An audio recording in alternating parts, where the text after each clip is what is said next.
Hello, എന്നെ പോലെ ആക്രി പെറുക്കി വെക്കുന്നവരാണോ നിങ്ങൾ? അതുപോലെ പെറുക്കി വെച്ച കുറച്ച് സ്കെച്ച് പെനാണ്. സ്കെച്ച് പെൻ വെച്ച് ഒരു ഉപയോഗം ഇല്ലാത്ത ഈ സ്കെച്ച് പെൻ വെച്ച് നമുക്ക് ഉപയോഗമുള്ളൊരു അടിപൊളി ക്രാഫ്റ്റ് കണ്ടാലോ? അതിന് മുമ്പ് ഈ ചാനൽ ആദ്യമായിട്ടാണ് കാണുന്നതെങ്കിൽ ഒന്ന് സബ്സ്ക്രൈബ് ചെയ്ത് സപ്പോർട്ട് ചെയ്യാൻ മറക്കല്ലേ. ഈ സ്കെച്ച് പെന്നുകളൊക്കെ കൂടുതലും വൈഷ്ണുക്കുട്ടിയുടെയാണ്.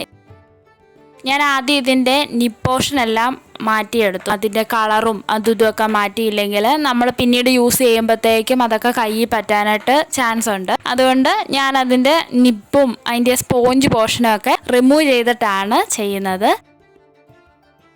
നിങ്ങൾ ചെയ്യുമ്പോഴത്തേക്ക് ഇങ്ങനെ ചെയ്യുന്നതായിരിക്കും നല്ലത്. നമ്മൾ എന്തെങ്കിലും മൂർച്ചയുള്ള എന്തെങ്കിലും കൂടെ രണ്ട് സൈഡും കട്ട് ചെയ്യുവാണെങ്കിൽ അത് കുറച്ചും കൂടെ വൃത്തിയായിട്ടിരിക്കും. നമ്മുടെ ഒരു സബ്സ്ക്രൈബർ ചോദിച്ചായിരുന്നു പെൻ ഹോൾഡറോ അല്ലെങ്കിൽ പ്ലാൻ ഹോൾഡറോ എന്തെങ്കിലും ചെയ്യാവോ എന്ന്. അങ്ങനെ കിട്ടിയ ഒരു ഐഡിയ ആണ് ഈ സ്കെച്ച് പെൻ കൊണ്ട് എന്തുകൊണ്ട് ചെയ്തുകൂടാന്ന്. നമ്മൾ സാധാരണ ഐസ്ക്രീം സ്റ്റിക്കും ഒക്കെ വെച്ചല്ലേ ചെയ്യുന്നത്. ഇത് നമുക്കൊരു വെറൈറ്റി ആയിട്ട് സ്കെച്ച് പെൻ വെച്ച് ചെയ്യാം. ഇതാകുമ്പം മണ്ണിലൊന്നും അലിഞ്ഞു പോകത്തുമില്ല, നശിച്ചും പോകാത്തൊരു സാധനമാണ്. ഇതുകൊണ്ട് നമുക്ക് ഇങ്ങനെയെങ്കിലും ഒരു ഉപകാരം ചെയ്യാം. ചെറിയ സ്കെച്ചുകളൊക്കെ സൈഡ് പോർഷനായിട്ടും വലിയ സ്കെച്ചുകളൊക്കെ അതിൻ്റെ ആ മെയിൻ ആയിട്ടുള്ള ഒരു ഇതിനു വേണ്ടി. പിന്നെ അതിൻ്റെ ക്യാപ്പും കളഞ്ഞില്ല കേട്ടോ. ക്യാപ്പ് നമ്മൾ ഫ്രണ്ട് പോർഷനായിട്ട് വെക്കാനായിട്ടാണ് യൂസ് ചെയ്യുന്നത്. അത് ചെറുതും വലുതുമൊക്കെ ആയിട്ട് ഞാൻ ഓരോന്നായിട്ട് ഇങ്ങനെയാണ് അറേഞ്ച് ചെയ്തെടുത്തത്.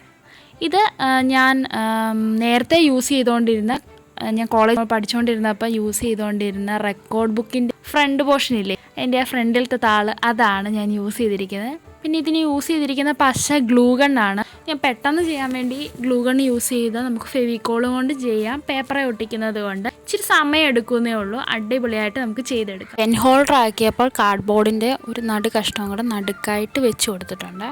ലൈക്ക് ചെയ്യാതെ പോകല്ലേ. എനിക്ക് ലൈക്ക് ചെയ്താലല്ലേ അറിയത്തുള്ളൂ എത്ര പേർക്ക് ഇഷ്ടമാണ് എൻ്റെ വീഡിയോസ്, കാണാൻ താല്പര്യമുണ്ടോ എന്നൊക്കെ എനിക്കറിയാൻ പറ്റുള്ളൂ. കമൻറ്റ് ചെയ്യുവാണെങ്കിൽ ഇതുപോലത്തെ ഉള്ള വീഡിയോസ് ഉറപ്പായിട്ട് നിങ്ങൾക്ക് ഞാൻ ചെയ്ത് കാണിച്ചു തരും. ചെയ്യാതിരിക്കത്തില്ല, ഇച്ചിരി താമസിക്കുന്നൊക്കെ ഉള്ളൂ. കുട്ടിയൊക്കെ ഉള്ളതുകൊണ്ട് ഉറപ്പായിട്ട് ഞാൻ ചെയ്ത് കാണിച്ചു തരും. നാളെ ഒരു വീഡിയോ ആയിട്ട് കാണാം. Stay in touch.